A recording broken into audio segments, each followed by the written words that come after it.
Hello, hello tout le monde, j'espère que vous allez super bien et j'espère que vous êtes en train de commencer très bien votre semaine. Dimanche prochain, le 15 décembre à 10h01 du matin, nous allons avoir la pleine lune dans le signe du Gémeaux. Ça sera la dernière pleine lune de ce 2024 et elle va se faire aussi en carré avec Neptune la même journée en plus, à quelques heures avant que Mercure commence son mouvement direct. Mais avant de vous parler un peu plus en détail de cette météo astrologique, j'aimerais commencer pour me présenter pour toutes les personnes qui sont nouveaux ou nouvelles par ici. Je m'appelle Laura, je suis astrologue et lectrice de mémoire akashique et dans cette chaîne de YouTube, je vous partage ma lecture, mon ressenti sur le ciel du moment. Comme d'habitude, dans la petite description de la vidéo, vous trouvez toujours mon mail, mon contact. Si vous avez envie que nous étudions ensemble votre carte natale ou bien de réaliser une lecture de mémoire akashique avec moi, n'oubliez pas de me contacter via mail. En ce moment, mon agenda 2024 est fermé, mais je suis déjà en train de donner les rendez-vous pour janvier 2025. Bien, pleine lune dans les signes de Gémeaux, commençons par ça, qui va se faire du coup dans le degré numéro 23 de cet axe Gémeaux-Sagittaire. Comme je vous ai dit au début de cette vidéo, en carré avec Neptune dans les signes de Poisson et à quelques heures avant que Mercure commence son mouvement direct. Pourquoi c'est important? Parce que Mercure, c'est la planète qui gouverne les signes de Gémeaux. Donc cette lune est gouvernée par Mercure. Donc tout ce que Mercure y fait, ça vous intéresse. Bien. Cette pleine lune, comme toutes les pleines lunes, c'est le moment de manifestation du mois lunaire. Dans la pleine lune, c'est le moment où notre monde émotionnel, vraiment, on peut le voir, on peut constater, on peut observer comment il est, comment ça se passe à l'intérieur de nous.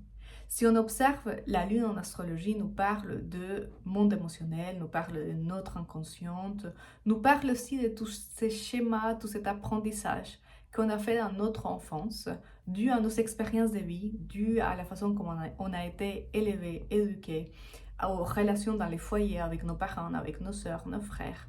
Voilà, toutes ces choses qu'on apprend un peu sans les savoir, d'une façon très instinctive, bah, la lune, elle nous parle beaucoup de ce type de comportement. Quand on a une pleine lune, elle est très visible dans le ciel. Et du coup, cela, c'est parce que le soleil reflète à 100% sa lumière sur elle. Et le soleil, en astrologie, nous parle de conscience, nous parle de clarté, nous parle de cette capacité de se voir à soi-même, de se comprendre à soi-même, de se constater à soi-même, de comprendre les limites de notre comportement, les limites de notre processus, de mettre littéralement de la lumière dans notre chemin. C'est un peu comme si on était dans une chambre noire et tout d'un coup, pouf, on allume une lumière. Voilà, le soleil, il amène de la compréhension, il amène du sens à nos expériences de vie. Donc, les pleines lunes, moi, je trouve que c'est très intéressant parce que symboliquement, elle nous permet de mettre de la lumière à une thématique que peut-être on n'avait pas encore vue. Elle nous permet de constater. C'est comme un moment de révélation dans les mois lunaires.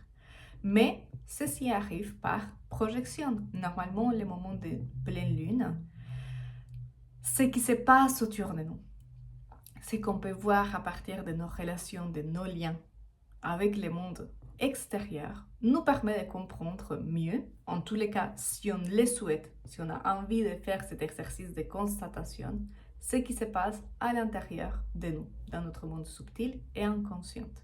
Cette pleine lune, elle se fait dans l'axe de l'intellect, de la connaissance et de l'information. Les signes du Gémeaux, c'est l'archétype de l'étudiante en astrologie, celui ou celle qui veut apprendre tout le temps. Donc, quand on arrive à une pleine lune dans ces signes, on arrive à un moment d'apprentissage. On peut observer, ou dans tous les cas, on a l'invitation de voir les apprentissages qu'on a traversés les derniers 6 mois au moins, et plus intensément, je dirais, les dernières semaines depuis que Mercure a commencé son mouvement rétrograde. Par opposition, le soleil dans les signes du Sagittaire nous invite à faire quoi? À trouver un sens à ces expériences. Cette lune, Moi, je la vois comme une invitation vraiment d'aller observer. Est-ce que la façon comme je me raconte l'histoire, elle est juste, pas juste dans le sens où est-ce qu'elle est réelle ou pas réelle, non. Elle m'apporte quelque chose. Elle me permet d'avancer ou au contraire, elle me limite et elle me connecte avec une sensation de souffrance peut-être ou d'empêchement ou de douleur par rapport à mon histoire individuelle. Cette pleine lune, c'est comme si elle venait mettre le projecteur pour observer aussi, ou pour nous inviter à observer que parfois certaines expériences de la vie, c'est pas qu'elles sont pas difficiles, hein? Je n'ai pas envie de nier ça et on ne devrait pas nier la difficulté à certaines expériences de vie. Mais parfois aussi notre façon de les comprendre rajoute une couche de difficulté au lieu d'enlever une couche de difficulté. Le signe du Gémeaux nous met l'accent et cette pleine lune vient nous inviter à observer. Est-ce que ma façon de me raconter l'histoire, elle m'apporte ou pas? Peut-être c'est le moment de la changer. Peut-être c'est le moment d'observer que ce que je croyais était très réel pour moi, en fait, était une interprétation sur un sujet, une interprétation de ma part sur une expérience.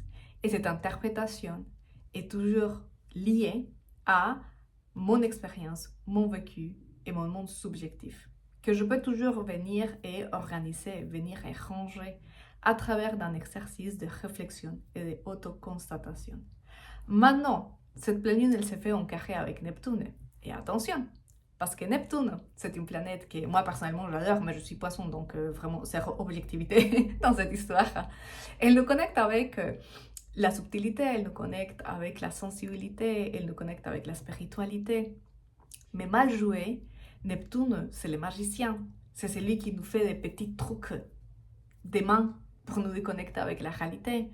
C'est aussi parfois notre tendance à nous raconter des histoires de licorne et marshmallow rose pour ne pas voir la réalité telle qu'elle est et nous confronter avec une erreur ou avec un problème d'interprétation ici avec la lune dans les signes du Gémeaux. Ah, peut-être ce qui est intéressant, c'est pas ce qui nous arrive. Ce qui est intéressant, c'est comment je comprends ce qui nous arrive, ce qui m'arrive à moi. Oui? Cette carré avec Neptune, c'est une invitation à prendre conscience.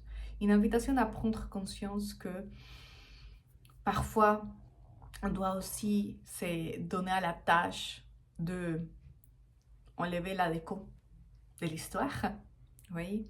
Voir les choses comme ils sont. Et parfois la déco, attention, parfois la déco, elle nous permet de nous raconter une histoire dans laquelle on est l'héros et l'autre est le coupable, par exemple. Ou bien à l'envers. La déco nous dit qu'on est les méchantes et que l'autre, il a été magnifique. Dans les deux cas, c'est pas juste avec nous, c'est pas juste avec l'autre.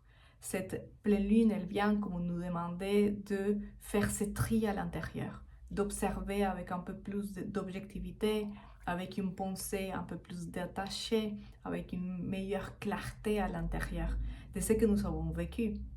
Neptune, bien joué dans l'énergie consciente de cette planète, nous invite aussi à faire confiance, à nous dire « Ah oui, l'apprentissage que j'ai vécu ces derniers mois, ces dernières semaines, elle fait partie d'un processus de mon cœur, d'une invitation.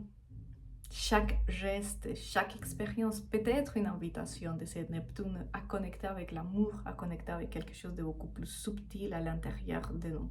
Et c'est intéressant parce que c'est la dernière pleine lune de ce 2024, donc c'est un peu comme si elle nous invitait à voir un peu les apprentissages de cette année. On commence à clôturer cette énergie de 2024 et à nous préparer pour le début de 2025, dans lesquels on est proche d'une année dans laquelle on va avoir des aspects astrologiques assez intéressants. On va avoir déjà la transition de notre nord du Bélier au Poisson. On va changer l'énergie dans ces points-là. Et en même temps, l'entrée de Neptune dans les signes du Bélier, accompagné de Saturne. Pluton est déjà rentré dans les signes du Verseau et Uranus, il va rentrer dans les signes du Gémeaux. Donc les trois planètes transpersonnelles en astrologie vont changer de signe. Donc on est dans une année dans laquelle l'énergie, elle va changer. Notre mode de fonctionnement, il va encore changer. On monte un peu un palier dans l'échelle. Bien, cette pleine lune arrive à la fin de cette année Et pour moi, elle vient nous donner ce cadeau de clarté, ce cadeau de compréhension pour pouvoir passer au 2025 avec un peu plus de légèreté.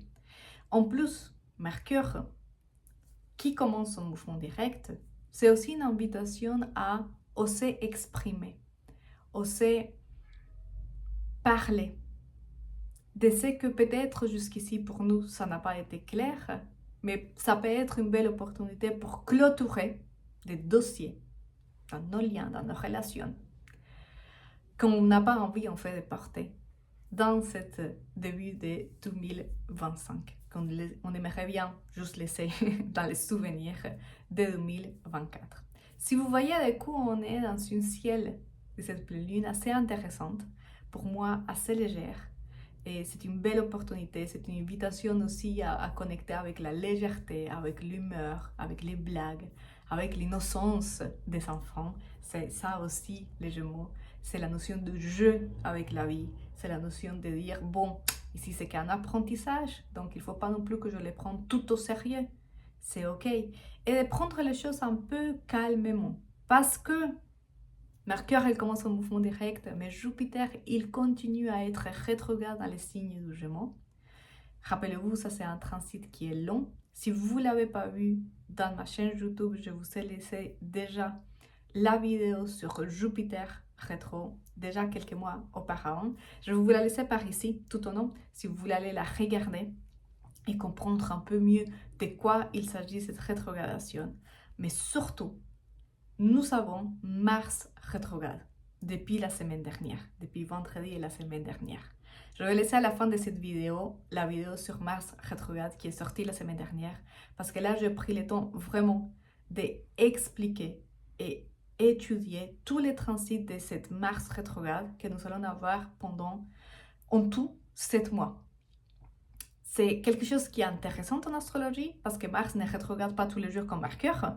Donc, on a une opportunité qui se présente chaque 2 années et 2 mois, plus ou moins, avec cette rétrogradation. Je vous invite à aller voir, vraiment, à me laisser toutes les questions aussi dans cette vidéo que je serai ravie de répondre. Mais Mars, pour revenir à cette pleine lune, Mars qui est planète de l'action, qui est planète de l'impulsivité, rétrograde, en train de nous dire, on va aller calme, on va se poser tranquillement, les choses vont pas se passer exactement comme on les souhaite, à la vitesse qu'on les souhaite, de la façon comme on les souhaite. Et c'est pour ça qu'on peut se sentir un peu frustré parfois. J'aimerais bien que, mais en fait, on n'arrive pas en termes de temps. Oui?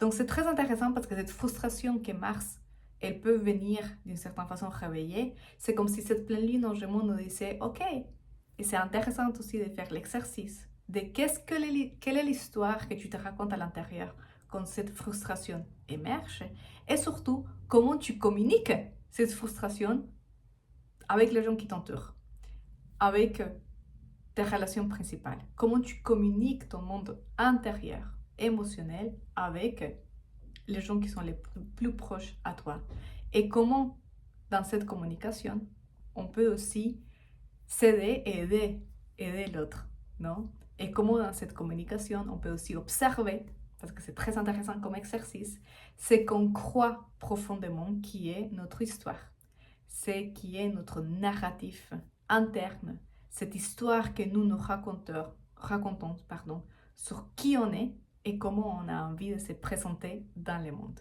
C'est une pleine lune de coups qui vient avec une grande richesse, plein d'opportunités d'apprentissage, plein de possibilités, plein de chemins à expérimenter. De quoi ça va dépendre? De chacun. Comment chacun décide d'utiliser cette invitation du ciel ou pas. Comment chacun décide de vivre cette expérience ou pas.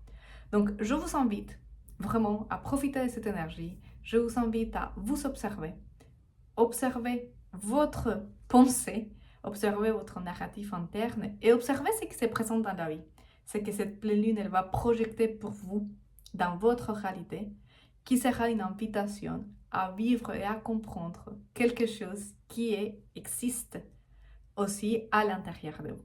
Bien, comme d'habitude, n'hésitez pas à me laisser vos questions dans les commentaires. Si vous êtes arrivé à ce point de la vidéo et que vous avez aimé ma façon de partager l'astrologie, je vous invite à me laisser un like. Je vous invite à vous inscrire à cette chaîne si ce n'est pas le cas. Et je vous invite aussi à partager ce contenu si vous pensez que ça peut aider à quelqu'un ou que ça peut donner la clarté à quelqu'un d'autre, quelqu'un que vous connaissez. Bien, je vous dis merci beaucoup de m'avoir écouté jusqu'ici. Je vous souhaite une excellente matinée, après-midi, nuit, ça dépend du moment dans lequel vous regardez cette vidéo. Et je vous dis à la semaine prochaine pour une nouvelle vidéo sur la météo astrologique.